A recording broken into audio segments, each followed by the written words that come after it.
Hello students. Periodic properties lecture series में एक बार आपका फिर से स्वागत है। पिछले लेक्चर्स में हम लोगों ने पढ़ा था atomic and ionic radii, ionisation energy, electron affinity, और आज हम लोग पढ़ने वाले हैं इलेक्ट्रोनेगेटिविटी। Okay, electronegativity. इलेक्ट्रोनेगेटिविटी समझने से पहले हम यहाँ पे एक एटम का स्ट्रक्चर ऑलरेडी बना रखे हैं, उसको थोड़ा सा समझ लेते हैं। जैसे एटम है, एटम के बीच में एक सर्किल है जिसपे पॉजिटिव चार्ज बना हुआ है। ये जो सर्किल है, ये सर्किल न्यूक्लियस को रिप्रेजेंट कर रहा है। इसके बाहर जो और कई सारे सर्कल्स बने हुए हैं, ये जो हैं, ये सब के सब अलग अलग कक्षाओं या ऑर्बिट्स को प्रेजेंट करते हैं। प्रत्येक ऑर्बिट्स में कुछ इलेक्ट्रॉन्स हैं जो एक पर्टिकुलर डायरेक्शन में घूमते होंगे, ये मूव करते होंगे कुछ इस प्रकार से। जैसे ये इलेक्ट्रॉन है, तो या तो ये क्लॉक, इसमें से एक इलेक्ट्रॉन ऐसे क्लॉकवाइज डायरेक्शन में घूमेगा, दूसरा इसका एंटी क्लॉकवाइज डायरेक्शन में घूमेगा ऐसे। ठीक है, तो ओवरऑल किसी भी डायरेक्शन में, किसी प्लेन में इलेक्ट्रॉन्स में क्या करते हैं, न्यूक्लियस के इस तरह चारों तरफ चक्कर लगाते रहते हैं। ओके, अब इसके बाद ऐसे ही अंदर के इलेक्ट्रॉन्स भी अलग अलग प्लेन में ये घूमते रहते हैं। कोई क्लॉकवाइज घूमता है तो कोई एंटी क्लॉकवाइज घूमता है, इस तरीके से। जैसे यहाँ पे भी इलेक्ट्रॉन है तो ये भी ऐसे यहाँ पे सर्कुलेट करता रहेगा। ओके, अब ये इलेक्ट्रॉन जो न्यूक्लियस का चक्कर लगा रहे हैं, ये चक्कर क्यों लगा रहे हैं इस बात को समझते हैं। चक्कर इसलिए लगा रहे हैं क्योंकि यहाँ पे ये जो न्यूक्लियस है, इस न्यूक्लियस का इस इलेक्ट्रॉन के साथ इस प्रकार का इंटरेक्शन है, अट्रैक्टिव इंटरेक्शन होगा। क्योंकि इस पे क्या है, इस वाले पे इलेक्ट्रॉन पे नेगेटिव चार्ज है, ये छोटे छोटे डॉट्स बनाए, ये इलेक्ट्रॉन है। ये इलेक्ट्रॉन पे क्या है, यहाँ पे ये नेगेटिव चार्ज। इस तरीके से न्यूक्लियस पे पॉजिटिव चार्ज है, तो यहाँ पे क्या होगा, एक तरह का फोर्स ऑफ अट्रैक्शन डेवलप होगा।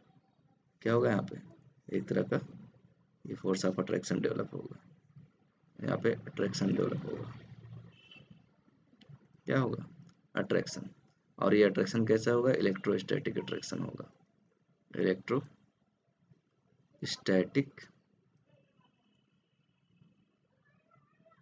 इलेक्ट्रोस्टैटिक अट्रैक्शन होगा। ओके, क्या होगा, इलेक्ट्रोस्टैटिक अट्रैक्शन होगा। ये अट्रैक्शन हर जगह दिख सकता है आपको, यहाँ भी दिख जाएगा। इसके अलावा जो और भी इलेक्ट्रॉन है अंदर के, जैसे ये इलेक्ट्रॉन है, तो आपको यहाँ भी दिख जाएगा ये अट्रैक्शन, है ना। इसके बीच भी दिख जाएगा। क्यों, क्योंकि सभी इलेक्ट्रॉन पे, जितने भी इलेक्ट्रॉन है, सब पे कैसा चार्ज है, नेगेटिव चार्ज है। यहाँ पे इस पे भी नेगेटिव चार्ज है, इस पे भी नेगेटिव चार्ज है, इन सब पे नेगेटिव चार्ज है। और न्यूक्लियस पे कैसा चार्ज है, पॉजिटिव चार्ज है। इस वजह से पॉजिटिव और नेगेटिव चार्ज के बीच जो भी अट्रैक्टिव फोर्सेस लगेंगी, उसको हम इलेक्ट्रोस्टैटिक अट्रैक्शन बोलते हैं। ओके, इसमें से बाकी और जो अंदर के इलेक्ट्रॉन है, उसका न्यूक्लियस के साथ जो अट्रैक्शन है, वो हमारे काम का भी नहीं है। अभी हम ये बात करेंगे इस बाहर के इलेक्ट्रॉन की। तो ये क्या है, ये आउटर मोस्ट इलेक्ट्रॉन है, आउटर मोस्ट इलेक्ट्रॉन, या हम इसी को कह देते हैं कि ये वैलेंसी सेल का इलेक्ट्रॉन है। ये क्या है, वैलेंसी सेल इलेक्ट्रॉन है, वैलेंसी सेल इलेक्ट्रॉन है। तो आउटर मोस्ट सेल का इलेक्ट्रॉन हो या वैलेंसी सेल का इलेक्ट्रॉन हो, हम इसकी बात करेंगे यहाँ पे। ये वैलेंसी सेल इलेक्ट्रॉन या आउटर मोस्ट इलेक्ट्रॉन का न्यूक्लियस के साथ जो इलेक्ट्रोस्टैटिक फोर्स ऑफ अट्रैक्शन लगता है, इसी फोर्स ऑफ अट्रैक्शन को ही हम इलेक्ट्रोनेगेटिविटी कहते हैं। ओके, तो इलेक्ट्रोनेगेटिविटी क्या है, किसी भी एटम के वैलेंसी सेल में जो इलेक्ट्रॉन है, उसका न्यूक्लियस जितने पावर से इस इलेक्ट्रॉन को अपनी ओर खींचता है या अट्रैक्ट करता है, इसी अट्रैक्शन को या इसी इलेक्ट्रोस्टैटिक अट्रैक्शन को हम क्या बोलते हैं, इलेक्ट्रोनेगेटिविटी। इलेक्ट्रोनेगेटिविटी को जनरली हम बॉन्ड के टर्म में भी समझते हैं। जैसे कि यहाँ पे दो एटम है, एक हमने बना रखा है एफ सिंगल बॉन्ड एफ, और दूसरा हमने बना रखा है एच सिंगल बॉन्ड एफ। अगर इसमें आप देखो तो यहाँ पे ये दोनों क्या है, एक एक इलेक्ट्रॉन का साझा कर रहे हैं। अगर आप इस पे गौर करो, यहाँ पे इस जगह आप देख सकते हो, यहाँ पे ये जो एरिया है, यहाँ पे इसको अलग कलर से मैं कर लेता हूँ तो ज़्यादा बेहतर समझ में आएगा। ये लूज कर लेता हूँ, ये मैं एरिया कवर करा कि ये जो एरिया है, यहाँ पे इस एरिया में कितने इलेक्ट्रॉन है यहाँ पे? 2 इलेक्ट्रॉन है, एक केवल एक पहले एटम का है और एक दूसरे एटम का है, पहला फ्लोरीन एटम दूसरा फ्लोरीन एटम। ये दोनों इलेक्ट्रॉन इस इलेक्ट्रॉन पे या इस इलेक्ट्रॉन पे, इन दोनों इलेक्ट्रॉन पे पहला एटम भी दावा करता है और ये दूसरा एटम भी। मतलब ये है कि ये जो दोनों कॉमन इलेक्ट्रॉन है, इसी इलेक्ट्रॉन की वजह से यहाँ पे क्या होगा, इन दोनों के बीच बॉन्ड बनेगा, जिसको कि हम एक सिंगल सॉलिड लाइन से रिप्रेजेंट करते हैं, या सिंगल बॉन्ड या से। अब यदि हम इन दोनों इलेक्ट्रॉन की बात करें तो ये दो फ्लोरीन एटम के बीच में है, तो ये दोनों इलेक्ट्रॉन वास्तव में कहाँ होंगे? तो ये दोनों फ्लोरीन एटम के ठीक बीच में होंगे। ठीक बीच में क्यों होंगे? क्योंकि दोनों फ्लोरीन एटम के अपने वैलेंसी इलेक्ट्रॉन की खींचने की क्षमता क्या है? एक समान है। तो जितना ये वाला इधर खींचेगा उतना ही ये इधर खींचेगा, इस वजह से क्या होगा, इन दोनों के बीच में हमेशा रहेगा। यही केस यदि हम यहाँ देखें तो यहाँ पे एक डायरेक्शन में, एक साइड में क्या है, हाइड्रोजन एटम है, एक साइड में आपका यहाँ पे हाइड्रोजन एटम है यहाँ पे, और दूसरे साइड में फ्लोरीन एटम है। अब जानते हो कि हाइड्रोजन की इलेक्ट्रॉन खींचने की क्षमता फ्लोरीन से क्या होती है? कम होती है। इसलिए यहाँ का जो इलेक्ट्रॉन पेयर है ये फ्लोरीन के करीब चला जाएगा। किसके करीब चला जाएगा? फ्लोरीन के करीब चला जाएगा, इधर की ओर चला जाएगा, इधर की ओर शिफ्ट हो जाएगा। तो इस बॉन्डिंग इलेक्ट्रॉन को फ्लोरीन जितने पावर से अपनी ओर खींच रहा है, इसी को हम क्या बोलते हैं? इलेक्ट्रोनेगेटिविटी बोलते हैं। हम ऐसे भी डिफाइन कर सकते हैं कि यदि कोई कोवेलेंट बॉन्ड हो तो कोवेलेंट बॉन्ड का जो बॉन्डिंग पेयर इलेक्ट्रॉन है, उस इलेक्ट्रॉन को कोई भी एक एटम जो कि बॉन्ड फॉर्मेशन में इन्वॉल्व है, वो उसको कितने पावर से अपनी ओर खींच रहा है। जिस भी क्षमता से या जिस भी पावर से अपनी ओर उसको खींचेगा, उसी को हम उसकी इलेक्ट्रोनेगेटिविटी कहेंगे। ये जो डॉटेड स्ट्रक्चर है इसको आप लुईस स्ट्रक्चर के नाम से जानते हो, तो नीचे मैंने लिख दिया है Lewis structure of F molecule और Lewis structure of H molecule. Okay, अब इसी के साथ इलेक्ट्रोनेगेटिविटी की कई अलग अलग डेफिनेशंस अलग अलग साइंटिस्ट के द्वारा दी गई हैं, तो उसको हम एक एक करके समझ लेते हैं। यहाँ पे हमने ऑलरेडी कुछ लिख रखा है इलेक्ट्रोनेगेटिविटी के बारे में। Electronegativity is ability of an atom in a molecule, किसी एक मॉलिक्यूल में किसी एटम की ability to attract electron pair towards itself. किसी भी मॉलिक्यूल में कोई भी एक एटम है, वह इलेक्ट्रॉन पेयर को अपनी ओर जितनी पावर से खींचता है, या जो उसकी क्षमता होती है इस इलेक्ट्रॉन को खींचने की, उसी क्षमता को या उसी एबिलिटी को हम क्या कहते हैं? इलेक्ट्रोनेगेटिविटी कहते हैं। फिर लिखा term electronegativity has been defined differently. Electronegativity के टर्म को अलग अलग तरीके से डिफाइन किया गया है बाय डिफरेंट इन्वेस्टिगेटर। अलग अलग इन्वेस्टिगेटर आए और उन्होंने इलेक्ट्रोनेगेटिविटी की अलग अलग डेफिनेशन दी। तो उस क्रम में हम आगे बढ़ते हैं।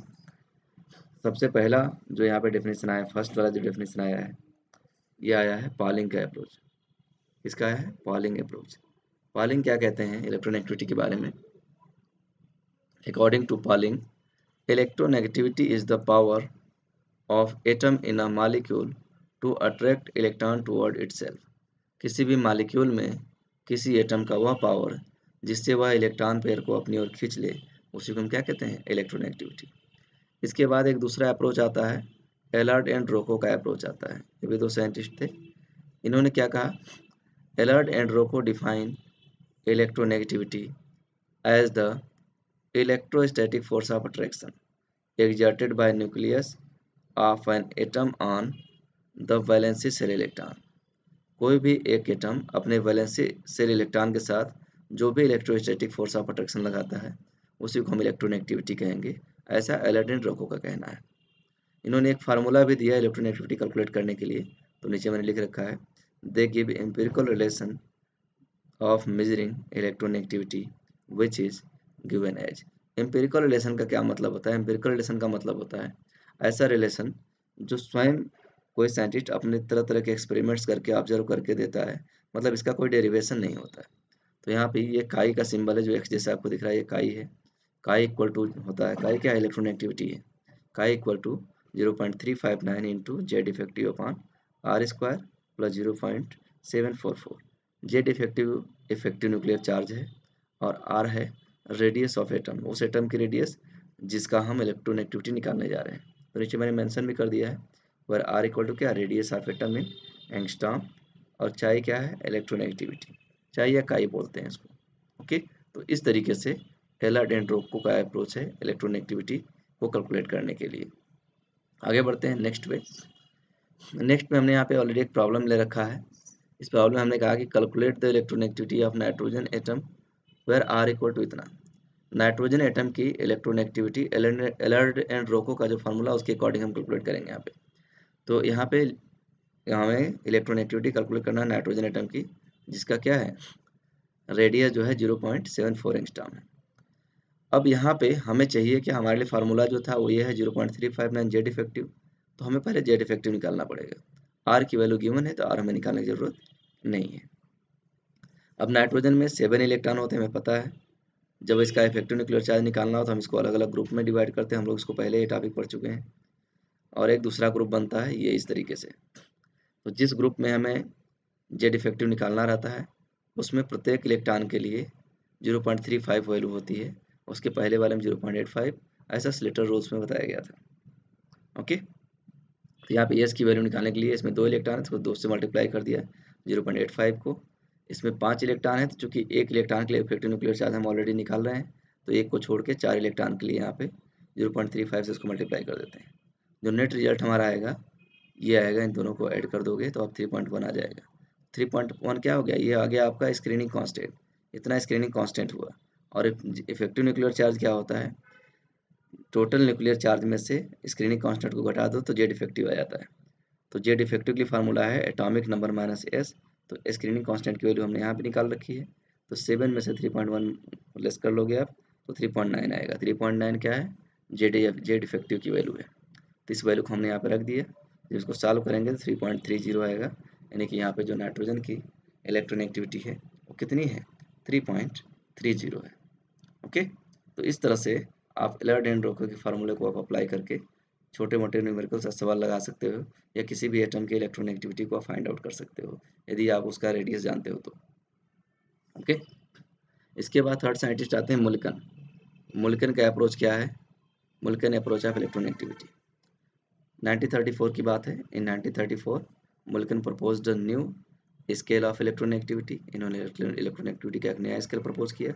This proposal is based on upon ionisation energy and electron affinity of an atom. Mulliken ने क्या किया, इन्होंने कहा कि जो इलेक्ट्रॉन एफिनिटी और इलेक्ट्रॉन एक्टिविटी किस एटम की है उसको आप जोड़ लो और 2 से डिवाइड कर दो, यानी कि उन दोनों का एवरेज निकाल लो, तो इलेक्ट्रॉन एक्टिविटी के बराबर होता है। ठीक है, तो वही यहाँ पे नीचे लिखा हुआ है। According to Mulliken the tendency of an atom to attract the shared pair electron in a bond is average of ionisation energy IE and electronegativity. Okay, यानी कि इलेक्ट्रॉन जो अपने वैलेंसी शेल इलेक्ट्रॉन को जो न्यूक्लियस अपनी ओर खींचता है उस पावर को यदि हमें जानना है तो हम आयोनाइजेशन एनर्जी और इलेक्ट्रोनेगेटिविटी को जोड़ के 2 से डिवाइड कर दें, ऐसा मुल्कन का कहना है। इसको मैथमेटिकली इस प्रकार से रिप्रेजेंट कर सकते हैं, चाई एम, एम मतलब एम फॉर मुल्कन हो जाएगा, chi M equal to 1/2 I plus ई।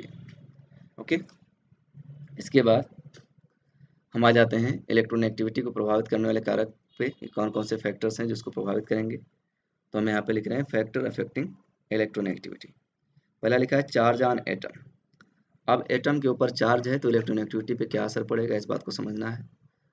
हमें न्यूक्लियस का पावर, जो बैलेंस सेल में जो इलेक्ट्रॉन है वो किस पावर से उसको खींच रहा है, इसी पावर को समझना है। तो अगर एटम पे पॉजिटिव चार्ज है मतलब उस पर न्यूक्लियस का प्रभाव ज़्यादा है, तो अपने बाहरी इलेक्ट्रॉन को ज़्यादा पावर से खींचेगा, तो उस समय उसकी इलेक्ट्रोनेगेटिविटी क्या होगी, इंक्रीज कर जाएगी।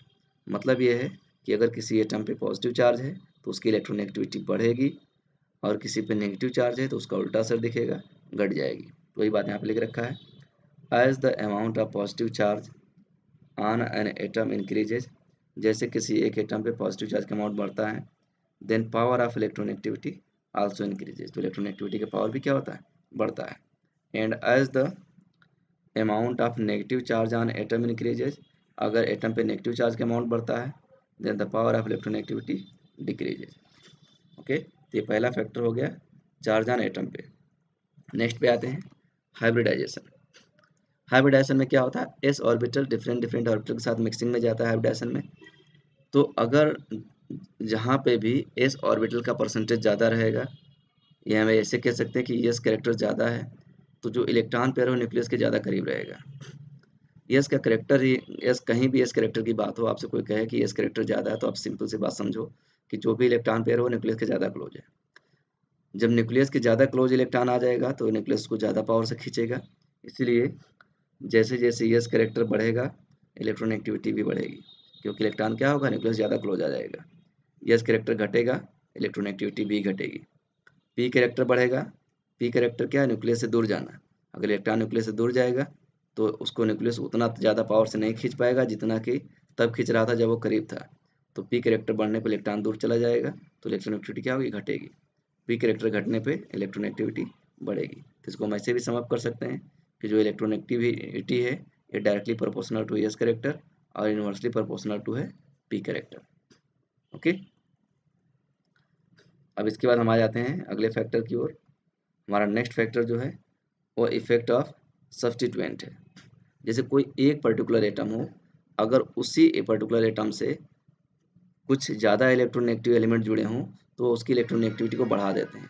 ऐसा ऐसे भी होता है कि जब भी उसे इलेक्ट्रॉन खींचने वाले ग्रुप लगेंगे किसी भी एटम के साथ तो उस पर पॉजिटिव चार्ज के अमाउंट बढ़ाएंगे, और पॉजिटिव चार्ज के अमाउंट बढ़ेगा तो आपको पता है कि इलेक्ट्रोनेगेटिविटी बढ़ती है। उसी बात को हमने यहाँ पे समझ कर रखा है, उसको हम समझते हैं। The electronegativity of atom depends upon the nature of substituent attach to that atom. जैसे यहाँ पे हमने CF3I लिया है और CH3I लिया है। कार्बन में यहाँ पे फ्लोरीन जुड़ा है और कार्बन में यहाँ पे हाइड्रोजन जुड़ा है। हाइड्रोजन दोनों में कॉमन है, हाइड्रोजन को इग्नोर करो। तो यहाँ पे फ्लोरीन ज़्यादा पावर से इलेक्ट्रॉन खींचता है तो ये कार्बन की इलेक्ट्रोनेगेटिविटी को भी बढ़ा देगा। ऐसे हाइड्रोजन की इलेक्ट्रोनेगेटिविटी कम है तो कार्बन की इलेक्ट्रोनेगेटिविटी क्या हो जाएगी, यहाँ पे कम हो जाएगी। तो वही लिखा हुआ है, the carbon atom in CF3I acquires greater positive charge. ज़्यादा इलेक्ट्रोनेगेटिव एटम इससे जुड़े हुए हैं तो इसके इलेक्ट्रॉन को खींचेंगे तो इसमें पॉजिटिव चार्ज का अमाउंट बढ़ेगा देन CH3I की तुलना में। Hence the electronegativity of carbon in CF3I is greater than the किसकी तुलना में, CH3I। तो इस तरह से सब्स्टिट्यूएंट के नेचर को देख के भी हम बता सकते हैं किसी मॉलिक्यूल में किसी पर्टिकुलर एटम की इलेक्ट्रोनेगेटिविटी कम हो रही है या ज़्यादा हो रही है। नेक्स्ट पे आते हैं इफेक्टिव न्यूक्लियर चार्ज या Z effective. Effective nuclear charge या जेड इफेक्टिव का सीधा सा मतलब है न्यूक्लियस का प्रभाव, और न्यूक्लियस पे पॉजिटिव चार्ज है। मतलब अगर न्यूक्लियस का प्रभाव बढ़ेगा, पॉजिटिव चार्ज का इन्फ्लुएंस बढ़ेगा तो क्या करेगा, इलेक्ट्रॉन को ज़्यादा पावर से खींचेगा। इसका मतलब किसी भी एटम पे यदि इफेक्टिव न्यूक्लियर चार्ज बढ़ रहा है तो यहाँ पे इलेक्ट्रोनेगेटिविटी बढ़ेगी। तो ये हमने लिखा है यहाँ पे, as the power of effective nuclear charge increases then electronegativity also increases due to increase of attractive forces between electron and nucleus. Electron और न्यूक्लियस के बीच अट्रैक्टिव फोर्सेस बढ़ेंगी इफेक्टिव न्यूक्लियर चार्ज के बढ़ने से। इस वजह से इलेक्ट्रोनेगेटिविटी भी क्या होगी, बढ़ जाएगी। तो ये कुछ महत्वपूर्ण फैक्टर्स थे जो इलेक्ट्रोनेगेटिविटी को प्रभावित कर रहे थे। अब इसका एप्लीकेशन क्या है, कहाँ कहाँ हम इलेक्ट्रोनेगेटिविटी का यूज करते हैं। तो पहला एप्लीकेशन है calculation of partial ionic character of a covalent bond. किसी भी कोवैलेंट बॉन्ड पे थोड़ा बहुत चार्ज आ सकता है अगर उसमें दोनों की इलेक्ट्रोनेगेटिविटी में समानता नहीं है, तो उस चार्ज का भी कैलकुलेशन हम इलेक्ट्रोनेगेटिविटी की सहायता से कर सकते हैं। उसको मैंने यहाँ पे लिख रखा है, due to difference in electronegativity in a covalent bond partial ionic character develop. अगर दो एटम में, जिन दो एटम के बीच बॉन्ड बना है, अगर उन दोनों एटम पे इलेक्ट्रोनेगेटिविटी एक समान रूप से नहीं है, दोनों में इलेक्ट्रोनेगेटिविटी का डिफरेंस है, तो जो ज़्यादा इलेक्ट्रोनेगेटिव एटम है वह इलेक्ट्रॉन को अपनी ओर ज़्यादा खींच लेगा, जो कम इलेक्ट्रोनेगेटिव है कम खींच पाएगा। तो कम इलेक्ट्रोनेगेटिव वाले पे थोड़ा सा पॉजिटिव चार्ज और ज़्यादा इलेक्ट्रोनेगेटिव वाले पे थोड़ा सा नेगेटिव चार्ज आ जाएगा। इस तरह से वहाँ पे क्या होगा, एक तरह का पार्शियल आयनिक करेक्टर डेवलप हो जाएगा। तो ये हमने यहाँ पे लिखा था, due to difference in electronegativity in a covalent bond partial ionic character develop. मतलब इसका क्या है, that is atom partially ionised. The greater the development of ionic character जितना ज़्यादा होगा, then higher would be the stability of resulting bond. तब जो bond बनेगा उसकी स्टेबिलिटी क्या होगी, ज़्यादा होगी। तो हम बॉन्ड की स्ट्रेंथ का पता लगाने के लिए भी परसेंट आयनिक करेक्टर हम कई बार निकालते हैं। जहाँ पे आयनिक करेक्टर ज़्यादा है बॉन्ड पे, वो बॉन्ड ज़्यादा मजबूत होगा। परसेंट आयनिक करेक्टर निकालने के लिए पॉलिंग ने एक फार्मूला सजेस्ट किया था, तो उसको हम देख लेते हैं। Pauling suggested the following correlation between electronegativity difference chi A chi B and percent ionic character of covalent bond. Percent ionic character equal to, इनका फार्मूला था 1 माइनस ई का पावर 0.25 ब्रैकेट में काई ए माइनस काई बी ब्रैकेट क्लोज, फिर यहाँ पे बाहर इसको 100 से मल्टीप्लाई कर देंगे। ओके, तो इस तरीके से यहाँ पे जो ई क्या है, एक्सपोनेंशियल है, एक्सपोनेंशियल का पावर इतना कर दोगे और इसको 1 में से घटाने के बाद 100 से मल्टीप्लाई कर दोगे तो परसेंट यानी करेक्टर यहाँ पे निकल के आ जाएगा। इस फार्मूले को थोड़ा और भी सिंप्लीफाई किया था इन्होंने। सिंप्लीफाई करने के बाद कुछ इस प्रकार से इसको लिखा था, परसेंट यानी character equal to 18 into electronegativity का डिफरेंस है का माइनस का बी का पावर 1.4। इस तरीके से भी आप यहाँ पे परसेंट यानी करेक्टर निकाल सकते हो, जो कि फार्मूला मुल्कन ने दिया था। और ये भी मुल्कन का अपना एम्पिरिकल फार्मूला था, कहीं से डिराइव किया हुआ नहीं। इसके बाद आता है अगला application, calculation of enthalpy of formation of A compound. Enthalpy of formation क्या होता है कि जब कभी भी दो एटम एक दूसरे से जुड़ के बॉन्ड बनाते हैं तो वहाँ पे कुछ एनर्जी रिलीज होती है, और जितनी एनर्जी रिलीज हुई उसी एनर्जी को हम इंथैल्पी ऑफ फॉर्मेशन कहते हैं। तो इंथैल्पी ऑफ फॉर्मेशन निकालने के लिए भी पॉलिंग ने एक फार्मूला सजेस्ट किया था, उसको हम समझ लेते हैं। यहाँ पे मैंने ऑलरेडी लिख रखा है, it is possible to calculate the enthalpies of formation of compound from electronegativities. Electronegativities की सहायता से हम किसी भी कंपाउंड के इसमें इंथैल्पी ऑफ फॉर्मेशन का कैलकुलेशन कर सकते हैं। कैसे? पॉलिंग के according. Pauling given the empirical rule, Pauling ने एम्पिरिकल रूल दिया या इक्वेशन दिया for calculating enthalpy of formation are है, जो कि इस प्रकार है, delta H F equal to 23 into epsilon. Epsilon का नंबर ऑफ बॉन्ड है कि कितने कोवलेंट बॉन्ड बने हैं। इलेक्ट्रोनेगेटिविटी का डिफरेंस का स्क्वायर कर देंगे, का ए माइनस का बी का whole square minus 55.4 N small N number है और एन नाइट्रोजन है, नाइट्रोजन की संख्या माइनस 26 NO, एन मतलब नंबर, ओ मतलब ऑक्सीजन, ये ऑक्सीजन का नंबर है। तो मैंने नीचे लिख भी रखा है एप्सिलॉन इक्वल टू, ये 1 2 3 हो सकता है, ये क्या है, number of bond between the molecule. जिस एटम पे आप हीट ऑफ फॉर्मेशन निकालने जा रहे हो वहाँ पे उन दोनों के बीच में कितने बॉन्ड हैं उसका नंबर यहाँ पे लिखते हैं, जिसको एप्सिलॉन से मैंने लिखा है। N equal to number of nitrogen और NO इक्वल टू क्या, नंबर ऑफ ऑक्सीजन। तो इस फार्मूले का प्रयोग करके हम एंथैल्पी ऑफ फॉर्मेशन कैलकुलेट कर सकते हैं, यदि हमें इलेक्ट्रोनेगेटिविटी पहले से पता हो तो। ओके, इसके बाद आता है calculation of bond length. Bond length का कैलकुलेशन भी कर सकते हैं। इसके लिए फार्मूला दिया था शूमेकर और स्टीवेंसन ने। तो लिखा shoemaker Stevenson propose the following empirical lesson for calculating bond length in molecule. एक मॉलिक्यूल की बॉन्ड लेंथ कैलकुलेट करने के लिए उन्होंने एक फार्मूला दिया था, आर ए बी क्या, आर क्या है, ए और बी के बीच की डिस्टेंस यानी कि बॉन्ड लेंथ है, और आर ए क्या है, radius of atom A, radius of atom B, दोनों को जोड़ लेंगे तो इसमें 0.09 इंटू इलेक्ट्रोनेगेटिविटी के डिफरेंस से मल्टीप्लाई करके घटा लेंगे, तो जो वैल्यू आएगी इन दोनों के बीच के बॉन्ड लेंथ के बराबर होगी। मैंने यहाँ पे लिख भी रखा है, आर ए बी का मतलब क्या है, actual bond distance between A and B. R A क्या है, कोवेलेंट रेडियस ऑफ ए, और आर बी क्या है, covalent radius of B. Formation of bond angle, sorry explanation of bond angle. Bond angle कितना होगा इस बात को भी हम इससे समझ सकते हैं, किसकी सहायता से, इलेक्ट्रोनेगेटिविटी की सहायता से। इलेक्ट्रोनेगेटिविटी की सहायता से हम बॉन्ड एंगल भी निकाल सकते हैं। उसके लिए क्या तरीका है उसको समझते हैं।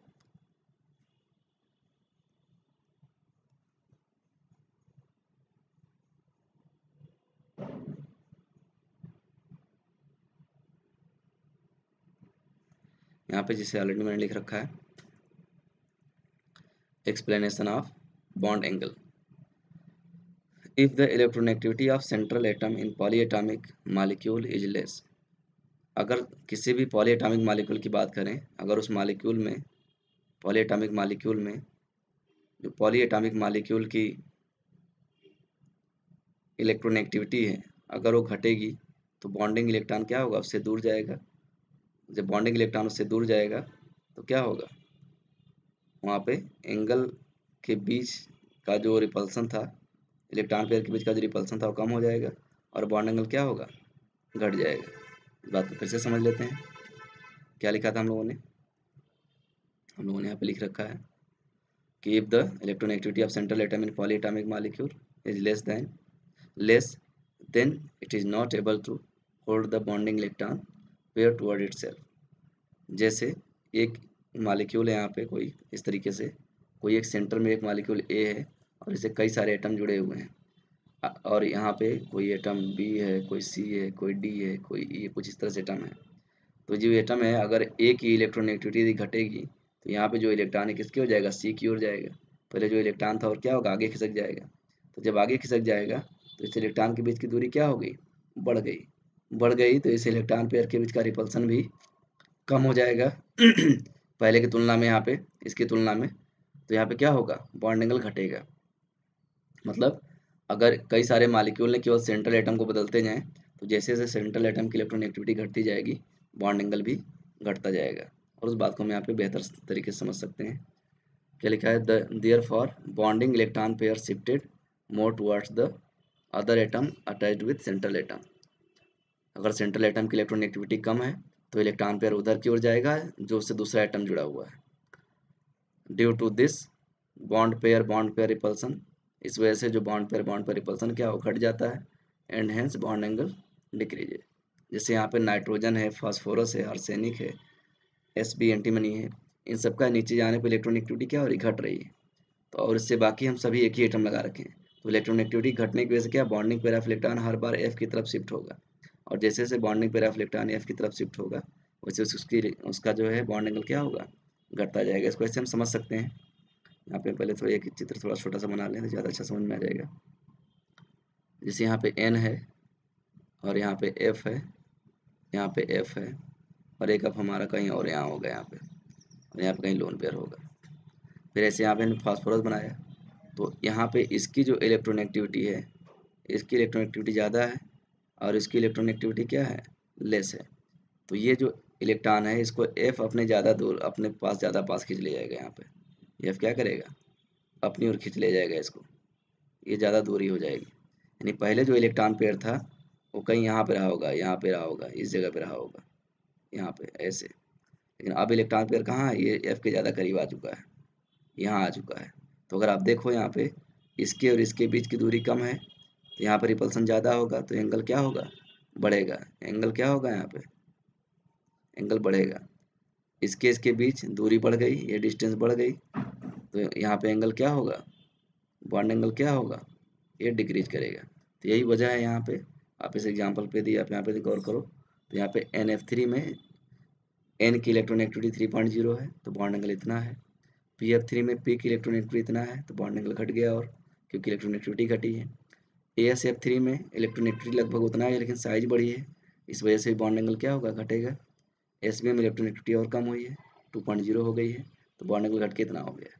तो इस तरह से हम बॉन्ड एंगल की सहायता से भी, इसमें इलेक्ट्रॉन एक्टिविटी की सहायता से हम बॉन्ड एंगल में क्या चेंज आ रहा है उसको भी हम समझ सकते हैं। सो आई होप आप सभी लोगों को समझ में आया होगा। आज के लिए इतना ही, फिर हम लोग बात करेंगे नेक्स्ट लेक्चर में।